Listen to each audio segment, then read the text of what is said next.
My name is Dr. Natasha Dwyer and I look after the digital media studies at both postgrad and undergraduate levels. I think that digital media is a massive game changer and the potential to change the status quo, which is so exciting. Like, we can see what digital media has done to the music industry, where it used to be these very well-defined power structures, and they've been shaken up. And we don't know if actually the change is good, but the possibilities is what makes me really excited. Digital media is about using new technology to be able to make things. And underpinning digital media and how it's taught in the courses is the area of user experience, otherwise known as UX. What I've found is if you are a digital media practitioner, in your organisation there's always some form of new media that's come along and your employer wants to know what to do with it.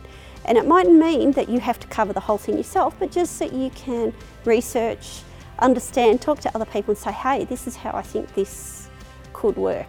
So how it's taught more specifically, so basically we often get projects that have been created and we reverse engineer them to work out how to do it and to be able to make these projects our own. For instance, to reskin them in some cases, to create our own images and slot them in. So students studying digital media will be able to learn how to study audiences, which is a highly employable skill, and also how to be able to create a project using a piece of software and how to bundle it up, and also to be able to observe people using it so you can take feedback and to apply it to improve the work. So students walk away from digital media units with items in their portfolio that are very impressive, if I can say that, because they work on a project such as a chatbot. And they'll have a sense of how that chatbot works, and they will have had a role in creating something for it, whether it's the research around it, how the chatbot talks, and the skills they will have that back up that portfolio piece is the knowledge of how technology works, how you can take it apart, what works well and what doesn't work well.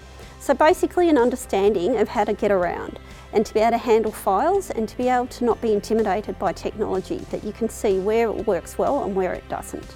As a final thing, that if students are worried about their technical competencies or whether they're natural at technology, please don't worry about it.